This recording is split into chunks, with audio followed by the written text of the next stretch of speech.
ایک دفعہ کا ذکر ہے، ایک گاؤں میں ایک شخص رہتا تھا۔ اس کا نام عبد الرحمن تھا۔ اس کے 3 بیٹے تھے۔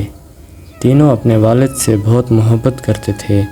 عبد الرحمن بھی اپنے بیٹوں سے بہت محبت کرتا تھا۔ ایک مرتبہ عبد الرحمن نے اپنے تینوں بیٹوں کو بلایا اور ان کو ایک ایک سیب دیا اور کہا کہ اس سیب کو ایسی جگہ جا کر کھاؤ جہاں تمہیں کوئی نہ دیکھ رہا ہو۔ جو ایسے کرنے میں کامیاب ہوگا میں اسے انعام دوں گا۔ تینوں بیٹے والد کو اللہ حافظ کہہ کر اور ان سے دعائیں لے کر گھر سے نکلے۔ دوسرے دن عبد الرحمن نے پھر بیٹوں کو بلایا اور باری باری سب سے پوچھا۔ سب سے پہلے بیٹے عبداللہ سے پوچھا، کیا تم کو ایسی جگہ کھانے میں کامیاب ہو گئے جہاں تمہیں کوئی نہ دیکھ رہا ہو؟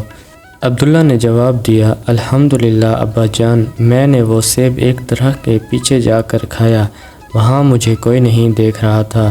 پھر عبد الرحمن نے اپنے دوسرے بیٹے سے پوچھا، یوسف تم بتاؤ تم نے کیا کیا؟ یوسف نے کہا، ابا جان، میں نے وہ سیب کمرے میں بند ہو کر اندھیرا کر کے کھایا اور مجھے یقین ہے کہ وہاں مجھے کسی نے نہیں دیکھا۔ عبد الرحمن نے تیسرے بیٹے سے پوچھا، سلیم تم نے کیا کیا؟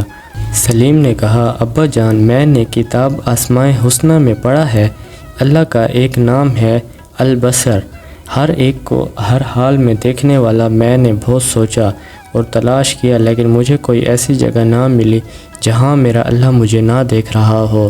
اللہ تو ہر جگہ دیکھتے ہیں، اس لیے میں یہ سیب نہ کھا سکا۔ عبد الرحمن اپنے سب سے چھوٹے بیٹے کی عقل مندی پر بہت خوش ہوا اور اس کو انعام دیا۔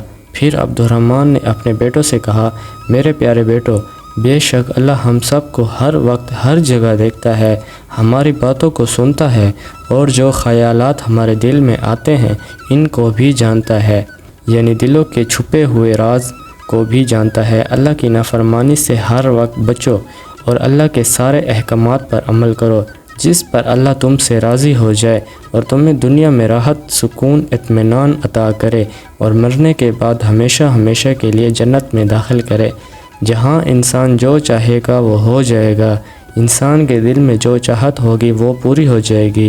جنت میں ہم ایک پرندہ دیکھیں گے، اس کے کھانے کا جی چاہے گا تو وہ فوراً بھن کر پلیٹ میں آ جائے گا۔